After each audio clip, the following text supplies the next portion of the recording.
Para los que no me conocen, soy el hermano Ariel, ¿ya?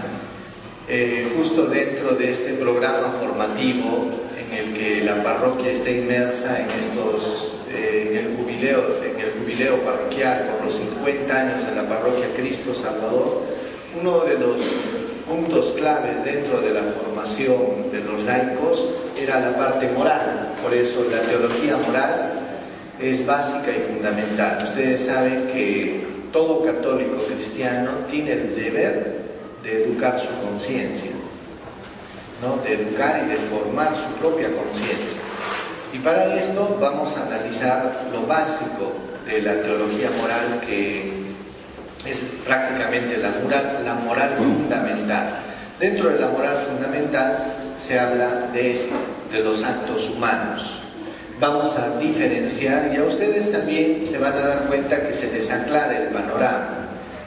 A veces hay personas que no saben qué cosa es pecado y qué no es pecado. Hay personas que actúan de una manera, ¿cómo se puede decir?, impulsiva, no con una voluntad total, sino que a veces con una voluntad parcial. A veces también actuamos en duda, porque hay una duda y una ignorancia en el sentido de que no sé completamente si esto es bueno o esto es malo.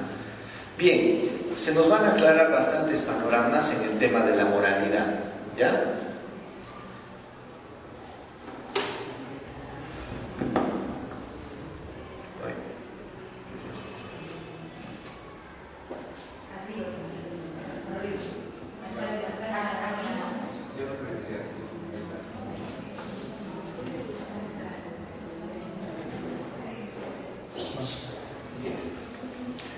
¿Está abriendo o no? Sí. No sé por qué no. ¿Cómo arriba? Tiene que decirlo para allá. Ya. Bien, entonces vamos a hablar de lo que es la definición de los actos humanos, la división de los actos humanos, elementos de un acto humano para que sea humano, la advertencia, el conocimiento y los obstáculos del acto humano. ¿Ya? Nos va a parecer un tema un poquito muy teórico, pero vamos a tratar de llevarlo a la práctica para comprender. ¿Ya? Y también se hablará de la moralidad del acto humano. Bien, definición de acto humano. Dice aquí, son aquellos que proceden de la voluntad deliberada del hombre, es decir, los que realiza con consentimiento y libre voluntad. Entonces, ¿han entendido? Aquellos que proceden de la voluntad deliberada del hombre, es decir, los que se realizan con conocimiento y con voluntad. Cierra mejor, hermano, así. Porque si no hay un conocimiento pleno, entonces no hay un acto humano real. Y si no hay una voluntad plena, entonces tampoco es un acto humano. Por ejemplo, a ver, imagínense, estoy manejando mi carro, sale corriendo un transeúnte, no logro percibir ni reaccionar, y lo atropello y lo mato. ¿Soy un asesino? No. ¿Hubo malicia en mi acto? No. ¿Es un acto humano lo que hice yo? No. ¿Es un acto humano o no es un acto humano? No es un acto humano. Porque no ha habido conciencia ni voluntad. Ha sido un acto del hombre, porque era un hombre el que estaba en el carro, fue un acto de un hombre. Pero no hubo la plena conciencia ni la decisión de matar a una persona. ¿Me entienden? Sí. Entonces, para que sea un acto humano y para que tenga moralidad o inmoralidad, se necesita entendimiento y ¿qué cosa? Libre voluntad. ¿Ya?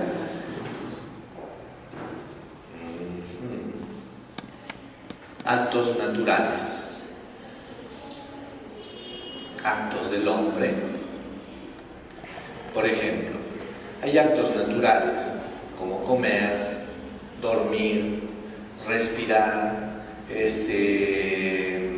no sé, la digestión. Todos son actos del hombre, ¿ya? Solo los actos humanos pueden darse, se les puede dar una valoración moral, solo a los actos humanos. En cambio, los actos naturales, los actos del hombre, no todos tienen este carácter de moralidad o de inmoralidad. ¿Entendidos?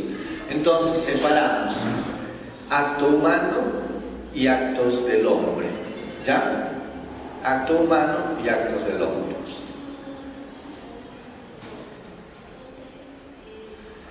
Elementos del acto humano. La advertencia. ¿Ya? El hombre percibe inteligencia. A través de la inteligencia, la acción que va a realizar o que ya ha realizado. Ya el hombre percibe.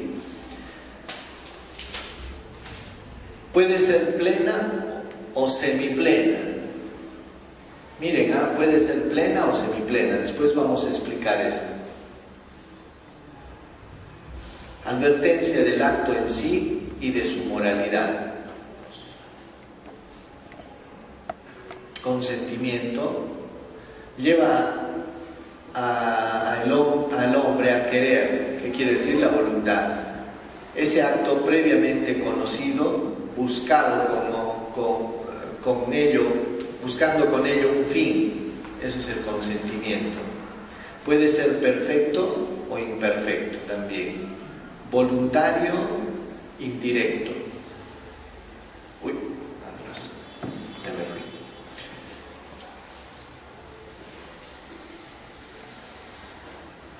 Ya.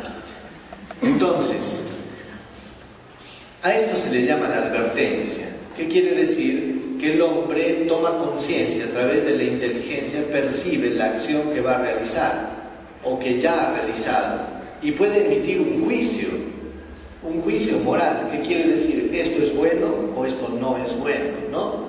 Pues esta advertencia puede ser plena o semiplena, ¿no? Plena o semiplena.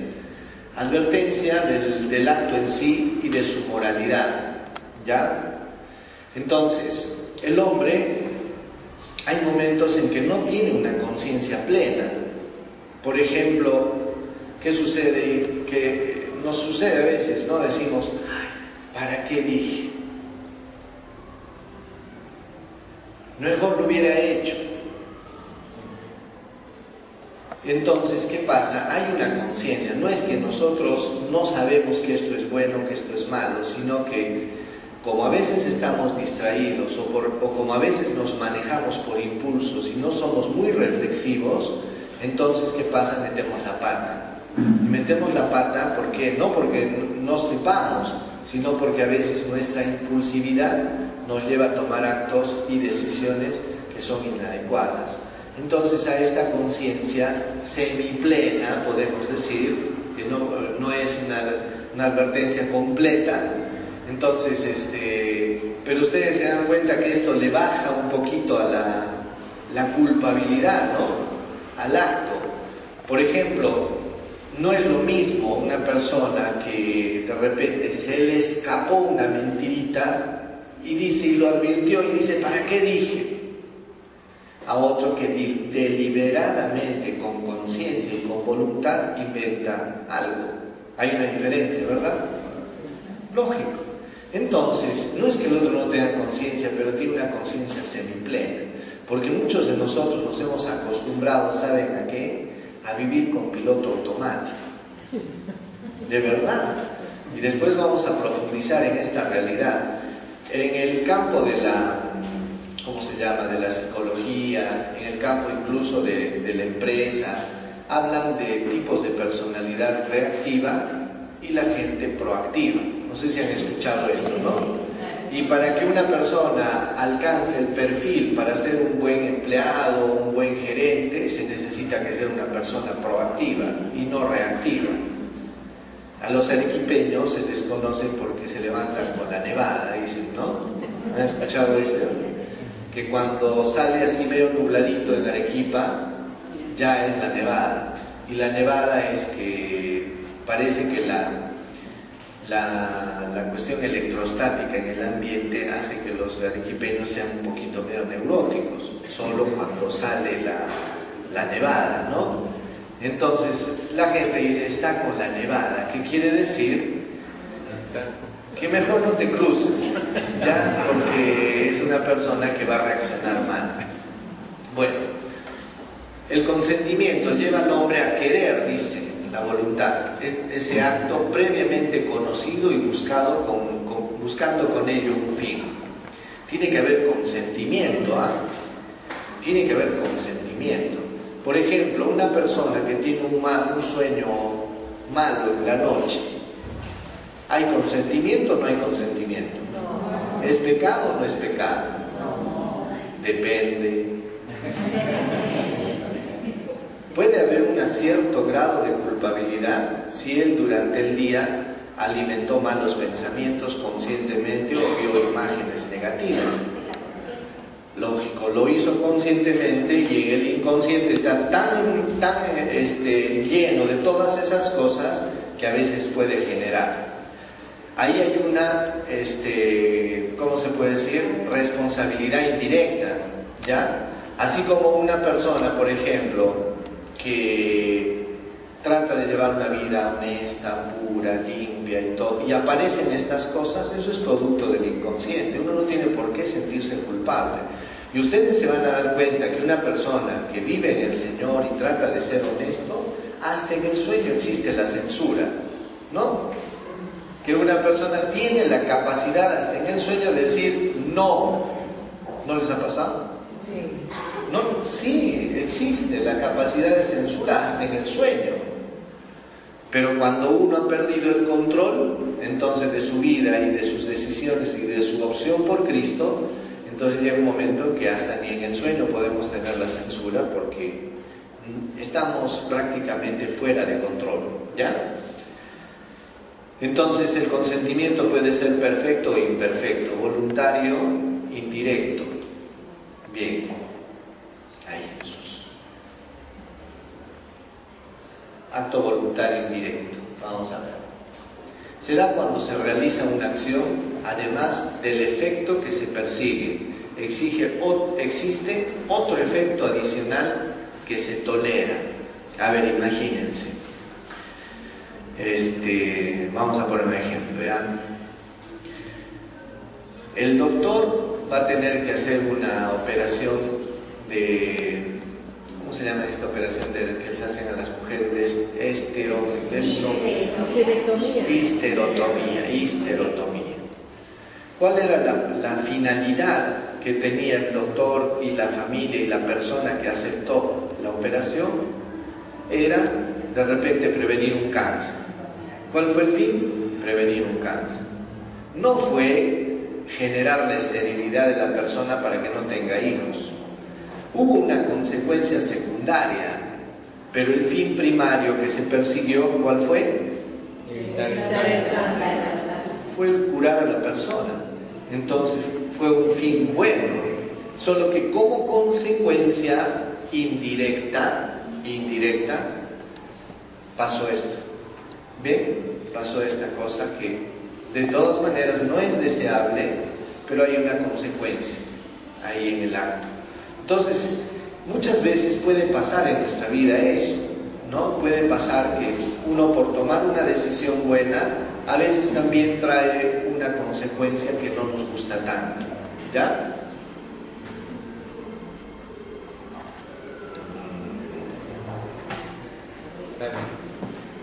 Hermano, arriba tiene que dirigir. No, el mouse está acá.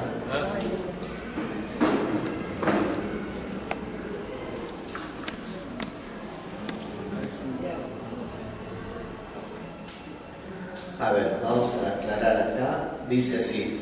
Primero, ¿cómo discernir un acto? Primero, que la acción sea buena en sí misma. Yo tengo que querer una acción buena en sí misma, ¿ya? Mi fin tiene que ser bueno. Que el efecto inmediato sea el bueno, el efecto inmediato, salvar la vida, ¿ya? Efecto inmediato. Que uno se proponga el fin bueno. Tengo que proponerme el fin bueno. Que haya un motivo proporcionado para permitir el efecto malo. ¿Ya? Que haya un motivo proporcionado para permitir el efecto malo. O sea, mi finalidad primaria, que quiere decir no va a ser el efecto malo. El efecto es una consecuencia accidental, pero mi fin primario, ¿cuál va a ser? Buscar una cosa buena, ¿ya? Es lo mismo que pasa, por ejemplo, a ver, imagínate, tú te propones corregir a tu hijo, ¿ya? Sabes que se está portando mal, le haces una corrección, tu intención fue buena, fue de corregirlo, de decirle cómo tenían que ser las cosas, que tenía que portarse bien en la casa, que por aquí, que las reglas de la casa son así, así, así, así. Tu fin fue muy bueno, pero tu hijo, en vez de reaccionar bien, ¿qué cosa hizo? Chao mamá, me voy de la casa. ¿Qué tienes que sentirte culpable? No, tú tuviste una buena intención, tu conciencia está tranquila, pasó algo desagradable que no lo buscaste, pero tu conciencia debe estar tranquila, ni siquiera te tienes que ir a confesar. Ha pasado algo desagradable, no deseable, pero tu finalidad ¿cuál fue? Ayudar a tu hijo, ¿verdad? Así es lo que nos pasa también a veces en la corrección fraterna en los grupos. Corregir a un hermano no es un acto de caridad, y muchas veces cuando tú corriges te tienes que hacer violencia a ti mismo, porque es más cómodo lavarte las manos, hacer de Pilatos y hacerte el de la vista gorda, ¿verdad? Pero sin embargo es una responsabilidad nuestra ayudarnos los unos a los otros. A veces no trae consecuencias tan buenas, ¿verdad? En tu trabajo, cuando tú quieres ser honesto, cuando actúas rectamente, a veces te trae consecuencias negativas, ¿verdad? Bien.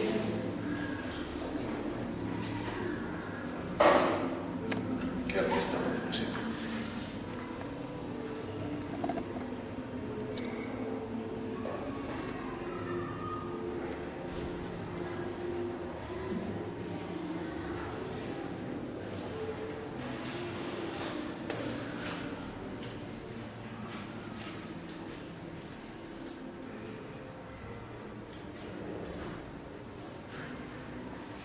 Bien, obstáculos del acto humano. Obstáculos del acto humano. Contra la inteligencia, la ignorancia. Noción, la ausencia del conocimiento moral. Hay personas que no tienen la conciencia de qué cosa es buena y qué cosa es mala. ¿Ya? A eso se le llama ¿qué cosa? Ignorancia. Y hay muchas personas que, por ejemplo, están actuando en buena fe, pensando que están haciendo el bien, porque no se han formado todavía. Entonces, hay una ignorancia, por eso decía invencible, y hay una ignorancia invencible de las personas que no tienen la capacidad de aprender, o son, en el término Morales dice que son rudos, son personas que carecen de una inteligencia capaz de repente de distinguir esta moralidad, esta distinción entre qué es bueno y qué es malo, ¿ya? Entonces, contra la inteligencia, la ignorancia. A ustedes les habrá pasado también cuando recién, por ejemplo, se convirtieron, entraron al camino de Dios. A veces uno hacía cosas en la vida normalmente y pensábamos que estaba bien. Pensábamos que estaba bien. Tú, por ejemplo, diles a muchos chicos, creen que es normal tener relaciones con su enamorada, sin casarse. ¿Y cuál es su criterio de moralidad? Es porque todo el mundo lo hace. Y ese es su criterio de moralidad.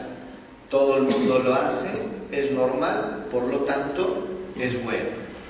Esa es su lógica, la lógica que usan muchísimas personas. Por ejemplo, en el tema del aborto, hay muchísima gente que cree, los países modernos lo han aprobado, mucha gente lo dice, y entonces hay gente que ingenuamente hace lo que otros dicen y lo que otros piensan. ¿Por qué? Por ignorancia. Muchas veces por ignorancia, porque no han formado su criterio moral, por eso que es importante, hermanos, que nosotros formemos nuestra conciencia. Formemos nuestra conciencia. Por ejemplo, en el tema de anticonceptivos, ahora, por ejemplo, está de moda esto de la unión civil, ¿no? Se han inculcado, por ejemplo, en los colegios, en la formación, se les ha dicho que ahora la sexualidad, antes nosotros la habíamos aprendido hombre, mujer, ahora hay géneros que uno puede escoger, ¿no? Hay género, eso es lo que dicen ahora, ¿no? Entonces los chicos están confundidos.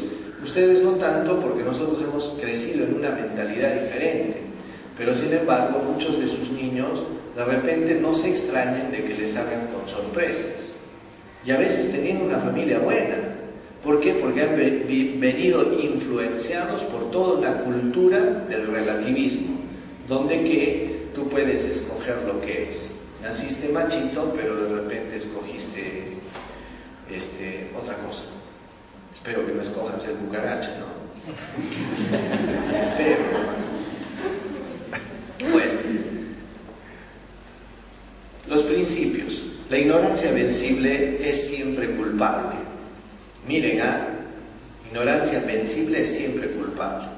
No sabía, dices. ¿Pero acaso eres burro? Aprende, estudia, ya estás tantos años en la parroquia y no sabía. ¿Cómo que no sabía? Eso es una vergüenza. Un cristiano, un católico y un líder, un responsable de grupo, de comunidad, no puede traer un pretexto tan barato de decir no sabía, porque tienes que formarte. Entonces por eso dice que la ignorancia vencible es siempre culpable, porque uno tiene la obligación y el derecho ¿de qué? De formarse. Y cuando hay duda, ¿qué tiene que hacer uno? ¿Y actuar en duda es pecado o no es pecado? ¿Actuar en duda es pecado o no es pecado?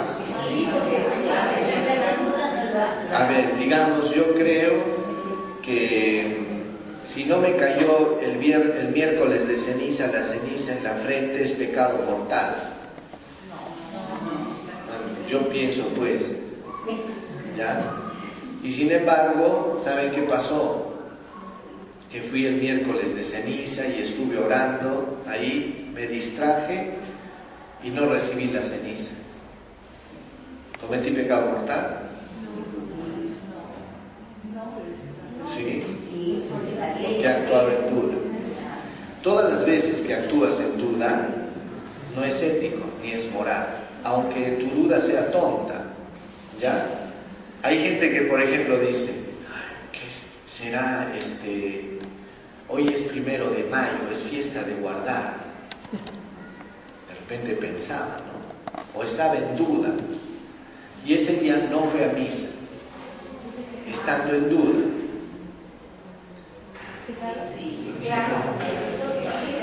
Porque cuando una persona está en duda, tiene dos posibilidades: de que estás en la razón o estás equivocado. Por eso que una persona en duda tiene que aclarar sus dudas. Yo no puedo actuar en duda. No puedo actuar en duda. Hay personas que, por ejemplo, dicen, ¿qué hago? Me han dicho que la pastilla del día siguiente es abortiva. ¿Será o no será? ¿Será o no será? Y la persona actúa. ¿Qué sucede? Pecado. Bueno, en ese caso, por los dos lados es pecado. Sin duda y sin duda, ¿no? Pero siempre actuar en duda es pecado, ¿ya? La ignorancia invencible quita responsabilidad. Por ejemplo, puede tener ignorancia invencible una persona que tiene un retardo severo. Agarró la pistola, le metió un tiro a su mamá, la mató. Tú le puedes explicar, pero no tiene por conciencia ni razón. Hay una ignorancia invencible, no sabía que era esto, ¿ya? Deber de conocer la ley moral, eso tenemos un deber todos, el deber de conocer la ley moral.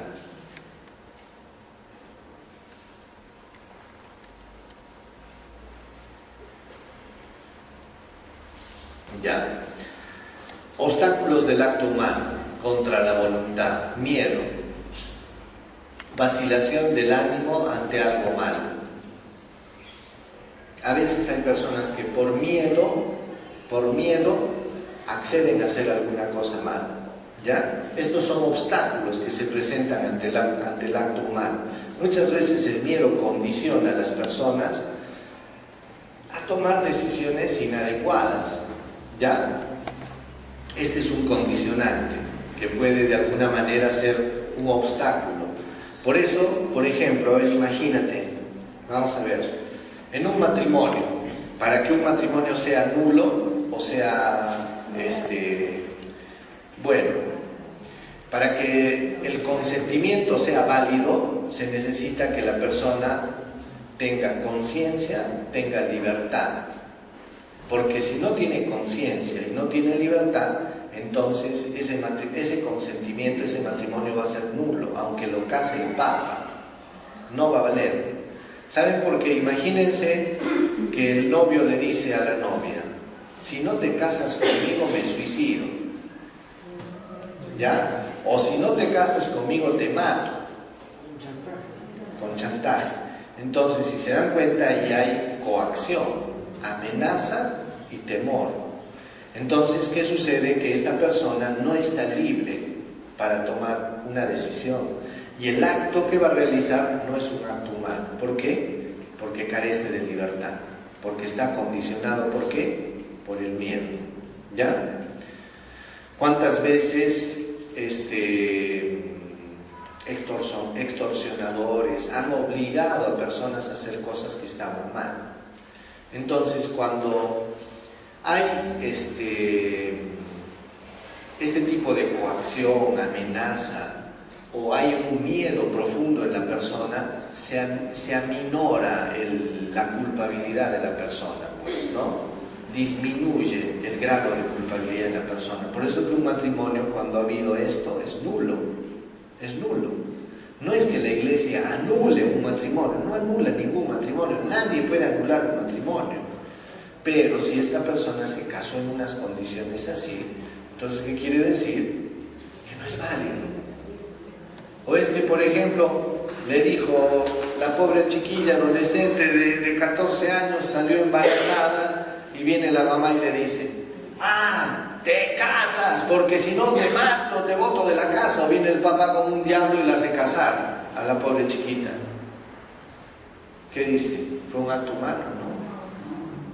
No. No hubo libertad. A pesar de que la pobre niña dijo amén, amén. Por eso que hasta por inmadurez afectiva y emocional pueden darse a veces causales de nulidad, cuando de repente no sabía ni siquiera lo que representaban las obligaciones de lo que es la vida conyugal. Y ella estaba jugando con su muñequito que le había nacido, ¿no? Su hijito, pero sin embargo no sabía qué cosa es ser esposa, ser mamá, las responsabilidades que esto implicaba. Entonces, por eso que la iglesia, cuando hace algunas causales de nulidad, hay que investigar profundamente para ver qué hubo antes de tomar la decisión. Por eso, miren, cuando se va a declarar un matrimonio nulo, no se analiza lo que pasó después, que le sacó la vuelta, que no sé qué, eso son tonteras. Eso no anula un matrimonio, sino es qué llevó a tomar la decisión de casarse. ¿Qué llevó a tomar la decisión de casarse? Porque si hubo una decisión libre, plena, consciente, entonces el matrimonio nadie lo puede anular. Por más de que, ¿cómo se llama? Que después las cosas fueron mal. ¿Entienden? ¿Me entienden o no? Sí. Entonces, a ver. Perdóneme, yo estoy tratando de entender. Lo que pasa es que bajo el concepto legal, la terminología es totalmente diferente, ¿no? Claro.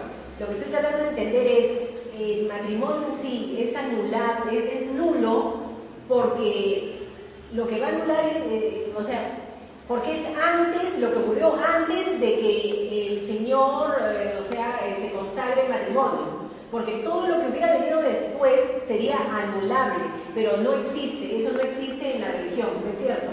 Ya, te explico. Por ejemplo, una parejita se casó con muy buenas intenciones, con plena conciencia, con el deseo de ser felices.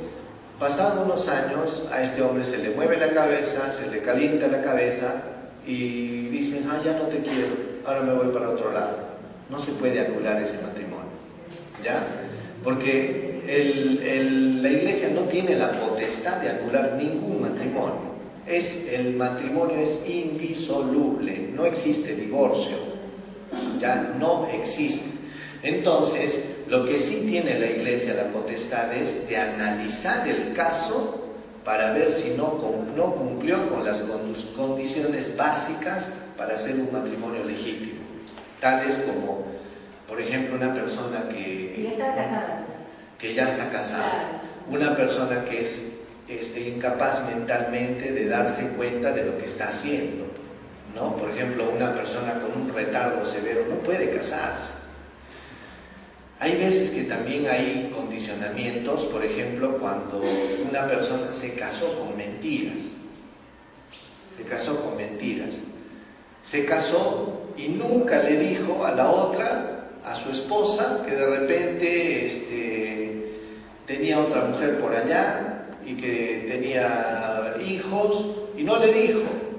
Y cuando llega el matrimonio, la otra se siente engañada. Entonces, ese también es un causal de nulidad. ¿Por qué? Porque esta persona, la mujer, la que se casó con una persona que no existía, porque no fue sincero y transparente el hombre. ¿Entienden? ¿Ya? Entonces, por eso que es importante que haya completa libertad, claridad, transparencia, para que la decisión sea libre, voluntaria. Bien. A ver, ¿dónde estamos? Las pasiones, emociones, impulsos que inclinan a actuar. Esto vamos a tenerlo, o sea, estamos hablando de obstáculos, no estamos hablando de que no hay culpabilidad, sino que son obstáculos. Y estamos hablando pasiones, emociones, impulsos que inclinan a actuar. Muchas veces, como nosotros sabemos, después del pecado original el hombre ha quedado dañado. ¿Qué quiere decir dañado? Que se ha generado en el hombre un desorden que de alguna manera se manifiesta en la pérdida de control.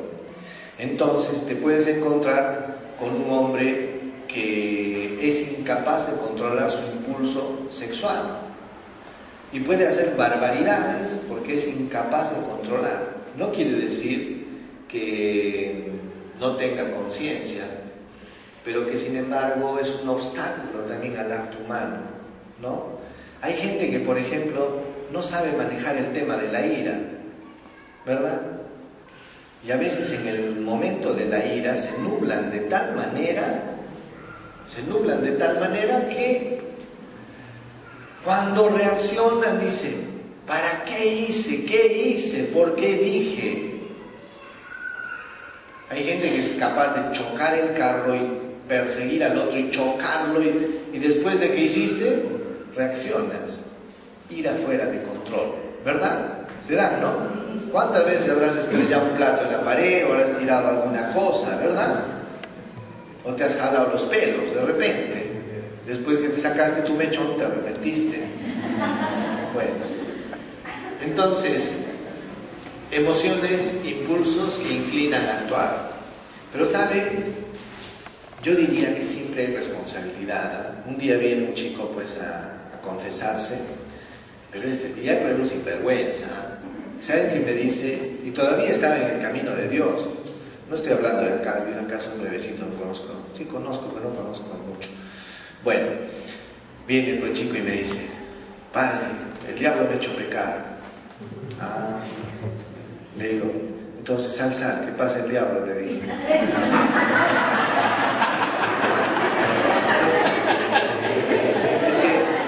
Es que hay algunas personas que son tan sinvergüenzas que por quitarse la responsabilidad le echan la culpa al diablo. O sea, el diablo te hizo pecar. Y somos así. Mira, gritas, hablas, despotricas, no sé qué dices, ¿ya ves lo que me haces decir?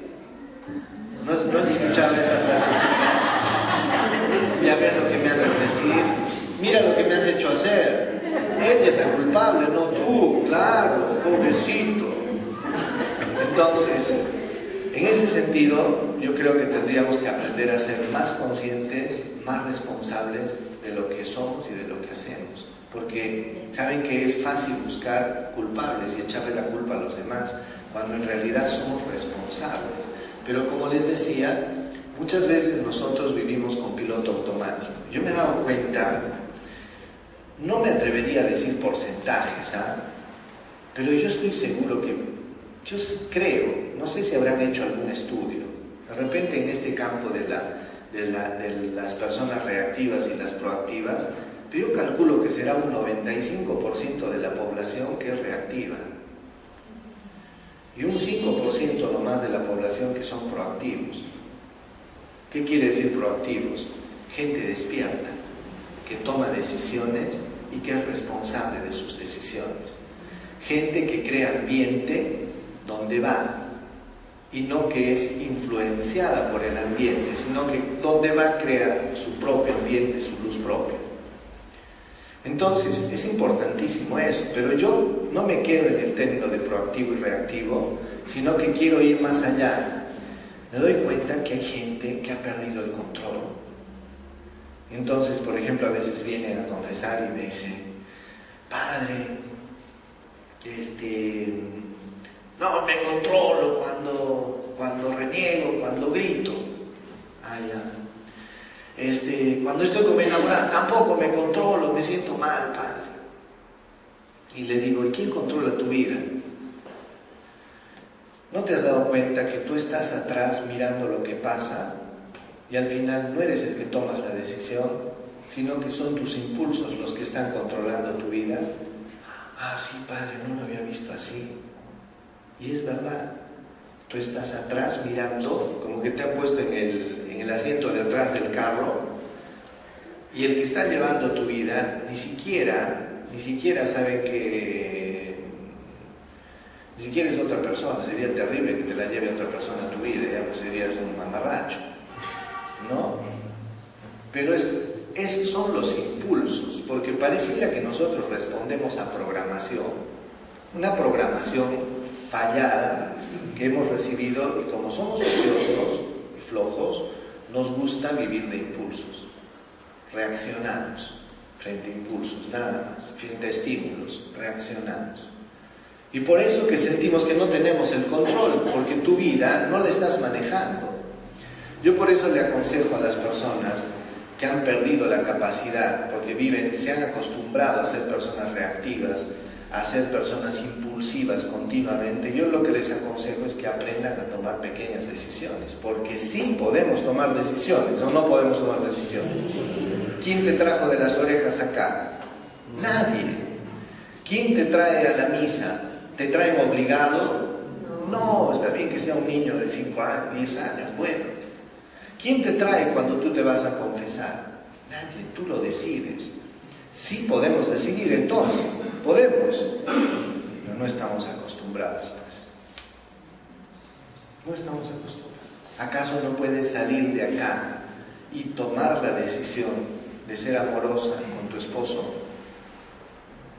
No, es que él es un salvaje. Pero por ejemplo los muchachos, ellos pueden tomar la decisión de llegar a la casa y de repente ayudar a la mamá. Pueden, solo que no lo hacen. Después se sienten mal. ¿Por qué no la ayudé? ¿Para qué sirve? ¿Para qué sirve? Llorar sobre la leche derramada es inútil. Culpabilidades inútiles.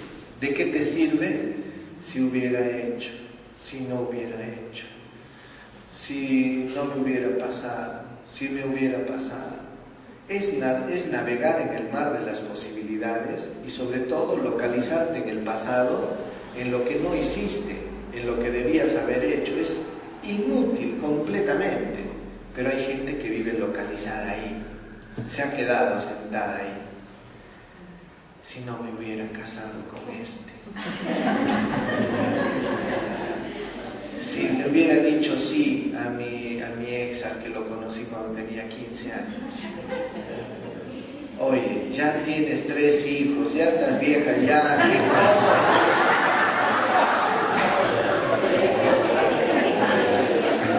Pero yo no sé por qué nos gusta hacerle trampas a nuestra mente y querer engañarnos a nosotros mismos.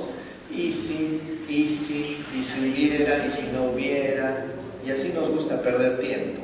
Hay gente que vive perdiendo el tiempo anclado en el pasado, a sus resentimientos, a sus carencias, a todo, y hay gente que vive en la estratosfera pensando en fantasías que no existen tampoco. Es verdad, y todo eso nos lleva a la enfermedad, a una enfermedad mental que se llama el estrés. Por ejemplo, ¿por qué creen que nos estresamos? ¿Saben por qué? Porque te adelantas. Hay gente que sufre por adelantado. Tienes trabajo, pero ya estás pensando en qué vas a hacer si pierdes el trabajo. ¿Y si pierdo? ¿Y cómo voy a pagar la universidad? ¿Y qué voy a hacer con esto? ¿Y mi departamento que estoy pagando? ¡Oh, ya! Tú ya viste una catástrofe en tu corazón, sufriste, sudaste. ¿Y sabes qué? Y al final va pasando el tiempo y la realidad te demuestra que las cosas no son así. Pero nos gusta sufrir por adelantado. Como aquellos que no van al doctor porque tienen miedo de que qué les van a decir. ¿No? Sufren, pero ya piensan y creen que tienen el cáncer, sufren y esto. Y cuando llegan, no, lo que tiene usted es gastritis, le dicen. ¿Valió la pena sufrir? Pero es que la mayoría de nuestros sufrimientos, por eso decía el padre Anthony de Melo, ¿saben qué decía? Que el sufrimiento no existe. El dolor sí, pero el sufrimiento no. El sufrimiento está acá, en nuestro cerebro. Y cuando nos adelantamos, ¿saben qué? Nos estresamos. ¿Ya? Bueno, todo eso les decía porque para que comprendamos un poco que a veces en nuestra vida hay áreas de nuestra vida que han salido del control. Por eso que cuando nos vamos acercando a Jesucristo, el Señor nos va redimiendo, Les explico un poco cómo era el orden establecido por Dios, ¿ya? Primero, en este orden establecido por Dios, el ser humano está dividido así. Los instintos, ¿son buenos o son malos? ¿Buenos o malos? Buenos. ¿Sí? ¿Por qué son buenos?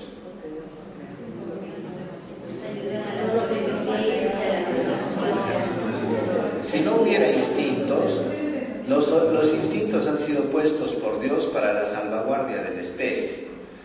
Si no hubiera habido instintos, hace tiempo que nos hubiéramos extinguido, ¿no?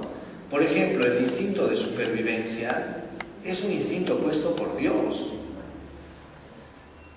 La sexualidad tiene un instinto, tiene un placer. Comer también tiene un placer ahí inserto. Porque imagínense si ustedes, si comer fuera un sacrificio, no necesitaría hacer dietas para bajar de peso, ¿no? Pero sin embargo Dios ha sido tan sabio de que detrás de cada instinto le ha puesto un placer.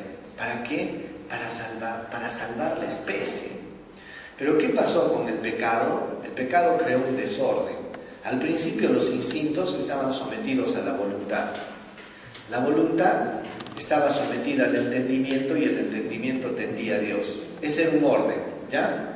Instintos, voluntad, entendimiento. Y el entendimiento tendía a Dios. Cuando vino el pecado original se volteó el pastel. ¿Qué pasó? Los instintos se subieron a la cabeza. La voluntad se enfermó y el entendimiento se embruteció. ¿Saben por qué? Porque el hombre creía que en el pecado iba a encontrar la felicidad, como en tantas personas, y todos nosotros hemos sido de esos. No se extraña que creemos que en el mal y que en el pecado vamos a encontrar ¿qué cosa? La felicidad. Y cuando uno, ¿ustedes qué creen? Que si una persona supiera supiera que el desastre más grande de su vida va a ser caer en el pecado, ¿lo haría? No, pero sin embargo, ahí viene pues ese desorden en el ser humano, que cree que va a encontrar la felicidad y al final encuentra la muerte, porque el pecado trae como consecuencia, ¿qué cosa? La muerte, la destrucción. Nunca van a sacar un buen provecho del pecado, ¿no? Nada. Pero sin embargo el hombre está herido. Por eso que, no sé si ustedes han visto los frutos del Espíritu Santo. ¿Cuáles son? Amor, alegría, paz, paciencia, bondad, amabilidad, mansedumbre, dominio de sí mismo. ¿Verdad? Los frutos del Espíritu Santo. Dice que los frutos son aquello que produce prácticamente por generación espontánea, ¿no? Porque un árbol de manzanas, ¿qué va a producir? Y si de repente un día se distrae, ¿le puede salir una naranja? ¿Por qué? O sea, su naturaleza, sus raíces, su ADN, todo dice que es manzana y por lo tanto va a producir manzana. Y dice la palabra que nosotros deberíamos producir los frutos de Dios. ¿Qué cosa es? Amor, alegría, paz, paciencia, bondad, amabilidad, mansedumbre y dominio de sí mismo. Entonces, ¿saben qué pasa? Que el hombre piensa que libertad significa fuera de control. Dice, nadie me dice lo que tengo que hacer. Llego a la hora que me da la gana. Gasto mi plata como yo quiero y no le rindo cuentas a nadie.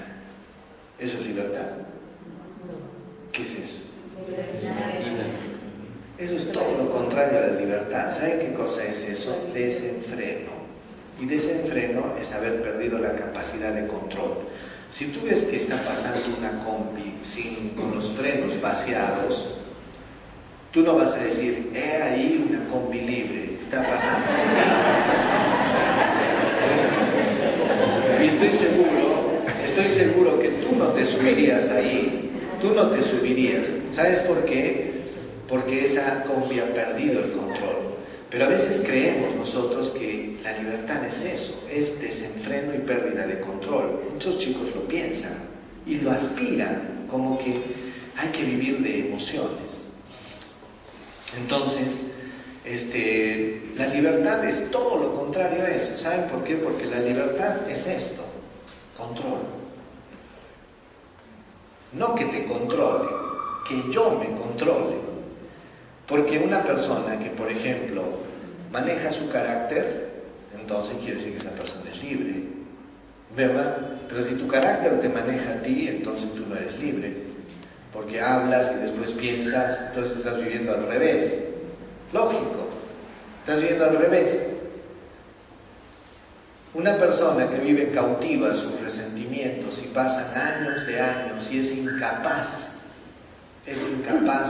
de liberarse de su pasado, entonces una persona cautiva, una persona que está atada y que no es libre. Entonces la libertad, ¿saben, hermanos? La libertad se experimenta cuando uno tiene la gracia dentro. Yo me acuerdo que cuando estaba en Lima, estaba trabajando en Chorrillos, un día pues tocaron el timbre a eso de las 2, era la hora después de almuerzo, y tocaban con insistencia, y yo fui, abrí, y entonces encuentro pues un Mercedes-Benz último modelo, sale toda una señora pituca de ahí, me dice, padre, disculpe, yo sé que no soy de la parroquia, y Chorrillos pues es sencillote, ¿no? Entonces, yo no soy de la parroquia, me dice, pero estaba buscando un padrecito para que le dé los santos óleos a mi mamá. Fuimos por, no sé, creo que era por San Isidro, no sé qué. La cosa es que me llevó a una casa bien bonita, un casón, pues yo no sé, rosas importadas, alfombras bonitas, platería, todo era un anís. Atiendo a la viejita, todo, le doy los santos óleos, Y al final le digo a la señora, señora, felicitaciones, tiene una casa hermosa. Y la señora llorando me dice, padre, usted no sabe lo que dice. ¿Por qué? Le digo. Padre, me dice, mi mamá se está muriendo y yo soy alcohólica. Yo todo esto lo daría por un poquito de paz, yo no tengo paz. Entonces me dejó pensando, ¿no? Y a veces uno tiene falsos valores. Nosotros vivimos creyendo que con plata, con una casa bonita, con un carro bonito vamos a ser felices, ¿no? Y al final nos damos cuenta que no, que las cosas más preciosas de este mundo no se compran con dinero. Tú no puedes comprar paz, o sí pueden comprar paz ustedes. Cómprate pues un ansiolítico en la farmacia, pero eso no significa paz, ¿no? ¿Te puedes comprar alegría? Tampoco. Podrás ir a divertirte, pero después de que regresas de la discoteca te vas a regresar tan hueco y tan solo como un hongo que vas a estar solito y vas a sentir la sensación de vacío y soledad. Solo te divertiste. ¿Pueden comprar amor? Tampoco. Sexo sí, pero amor no. Por eso hay cosas que en la vida tenemos que aprender a, ¿cómo se llama? A valorar, ¿ya? A valorar y darnos cuenta que lo que nos dice San Pablo, ¿no? En la carta a los Gálatas capítulo 5 es verdad, que los frutos del Espíritu son esos. Y cuando estos frutos se van produciendo en tu vida, saben que eres la persona más libre. Y una persona libre tiene paz, alegría, paciencia, bondad, amabilidad, mansedumbre, tiene control. ¿Llegaremos a eso? ¿O solo los arequipeños son renegones? No. Pero qué importante es tomar la conciencia de sí mismo. ¿Saben? Porque ese es el paso para la liberación. Yo me acuerdo que una vez en Chorrillos también, cuando estaba ahí, vino una viejita, ¿no? Y me dice, vino a confesarse, ¿no? Una viejita, y me dice, padre, ya estaba renegando, ¿eh? Dice, yo soy una renegona, me dice. Y estaba renegando. Y le digo, pues, oye, ¿y está renegando? Sí, padre, porque yo soy una renegona y siempre reniego, me dice. Ah, ya. Y pero no te da risa que reniegues tanto. Es que reniego por gusto, padre, por cualquier cosa, me decía. Y reniegas hasta de lo que reniegas, por lo que se ve. Sí, padre, me dice.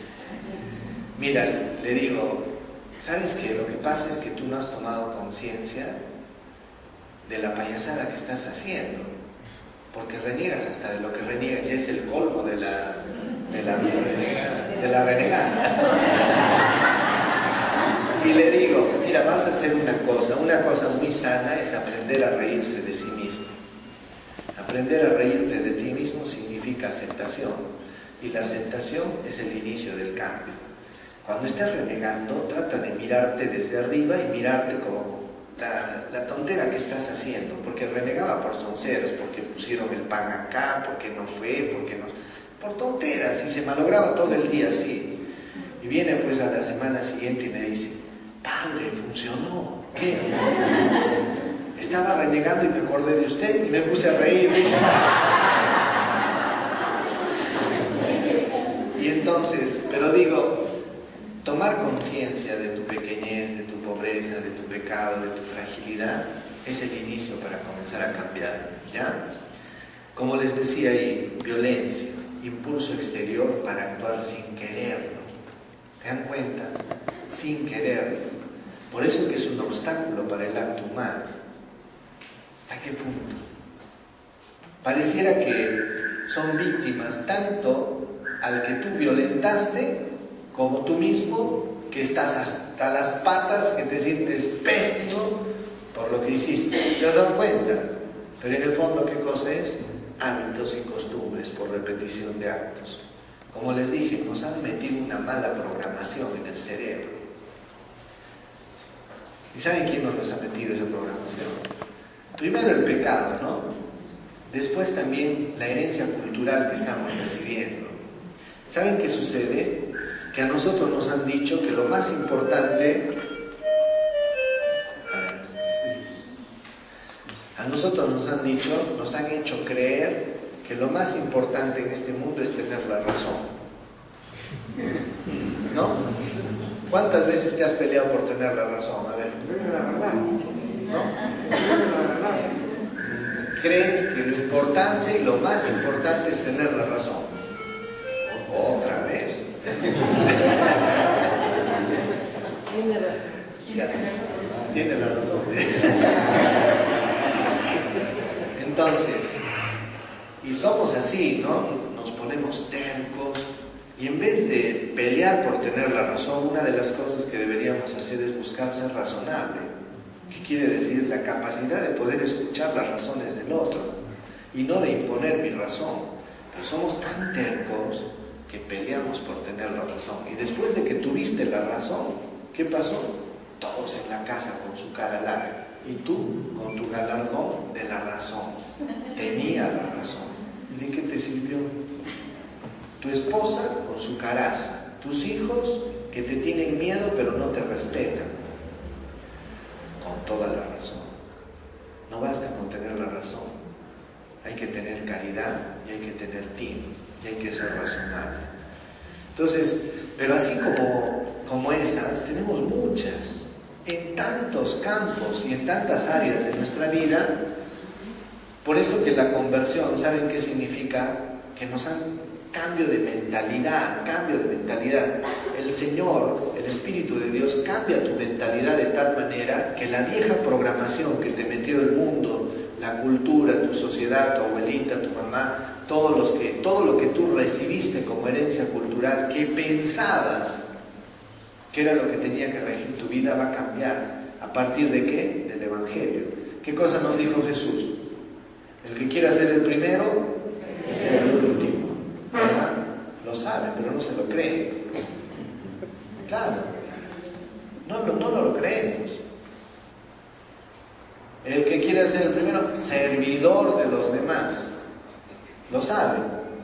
Pero cuando termina la reunión, ¿quién recoge las sillas? Los onzos siempre. Sí, ¿no? Es que eres vivo. La viveza criolla es el signo de la falta de conversión. ¿Ya? Ese es el signo de la falta de conversión. Todos los vivarachos serán vivarachos para el mundo, pero son necios a los ojos de Dios porque no han entendido el Evangelio. Cuando Jesús dice, pongan la otra mejilla, ¿qué dices tú? Está bien ser manso, ¿no? Pero no menso. ¿Me ven? ¿Cómo me dices que estás convertido? Si no le crees al Evangelio. El que te haga pleito por el manto, dale la túnica, dice Jesús. No lo creemos tampoco. No lo creemos. Y es por eso todas estas cosas se dan, la violencia, malos hábitos. Y tenemos que comenzar a practicar la virtud. Los hábitos son costumbres que por repetición de actos. Por eso que en el campo de la ascética, cuando sí creo que algunos grupos están viendo la ascética, la mística nos lleva a la práctica de la virtud, ¿no? La práctica de la virtud. Por ejemplo, ¿cómo puedo yo practicar el hecho de ser generoso si siempre me gusta hacer un comodón? Le voy a lavar los platos. Ustedes saben que los hermanitos lavamos los platos y limpiamos, ¿no? Sí. No saben, bueno. Y lo hacemos. Y es normal. Sería más bien una cosa contradictoria. No, es el párroco, no lava. Hay casadas. Me acuerdo que estaba en Arequipa, un día pues, era la fiesta familiar. Entonces, ¿qué pasó? Que voy y veo que el baño era un desastre. Ustedes saben porque el baño de las mujeres es impecable, yo no sé por qué. Pero entras al baño de hombres y es una calamidad. Voy y veo, qué vergüenza, dije, y me puse a limpiar. Con mi hábito, ¿no? Era cuestión de escándalo para muchos. Como, el padre, decía, ¿cómo es posible que el padre esté limpiando? Pero sin embargo generó el hecho de que otros también se movieran. Oye, muévete pues. Por eso que un líder está llamado a hacer ¿qué cosa? A dar el ejemplo. ¿Cómo puedes decir eres líder en tu comunidad y quieres que te atiendan? Estás mal. Y no das el ejemplo. Eres el primero que estás llamado a dar el ejemplo. Practicar las virtudes, hermanos, significa muchas de estas cosas. La paciencia, la humildad, la generosidad, ser amable. Hay que practicarlo. Eso se practica. Por eso yo les dije, nadie les ha quitado la capacidad de tomar decisiones. Nadie les ha quitado. Dios no te va a quitar el libre albedrío. Dios lo respeta, eres libre, pero no lo quieres usar. Te has acostumbrado al piloto automático. Por eso que sufrimos, por eso que muchas veces, bien, vamos a ver la moralidad de los actos humanos, ¿ya? Bien, moralidad de los actos humanos. El objeto es la acción misma del sujeto, tomando en cuenta su moralidad.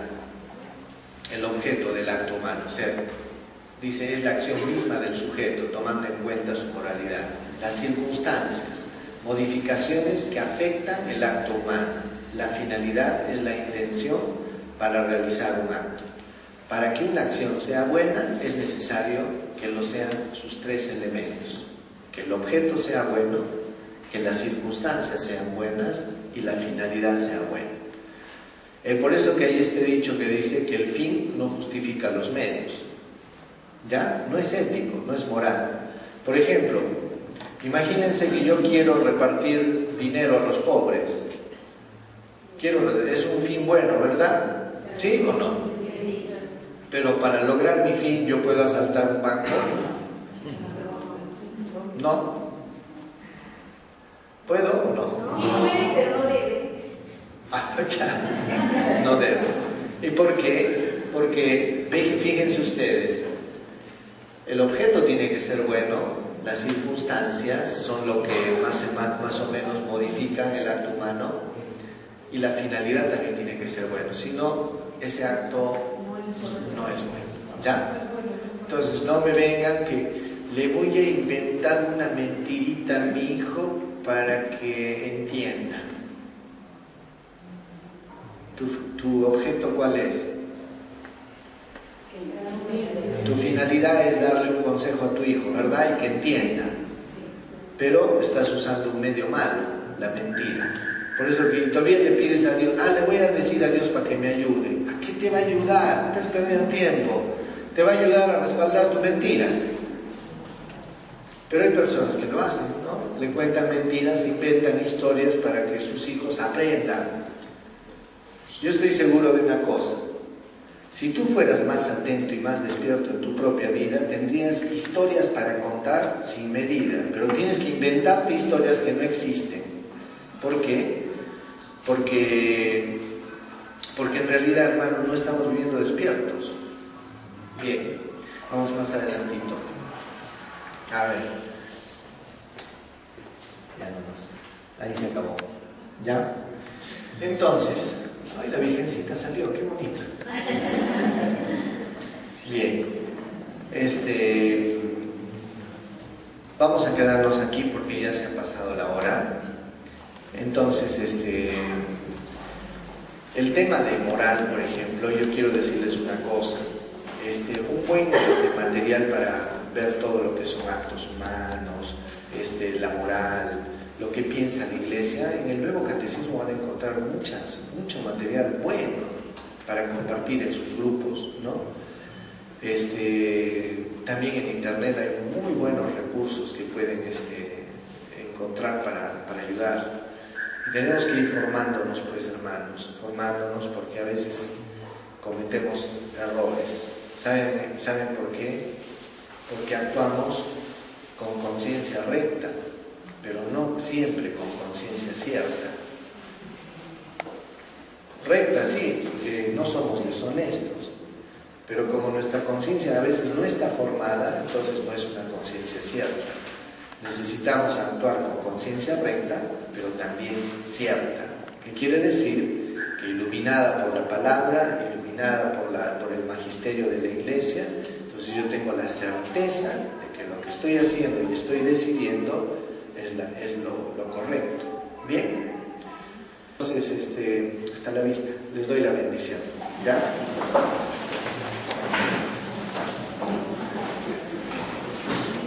El Señor esté con ustedes. Que Dios Todopoderoso los bendiga, los proteja, los guarde, les muestre su rostro, les conceda salud, paz, protección y bendición. Amén. Padre, del Hijo, del Espíritu Santo. Amén. Hasta luego, hermanos.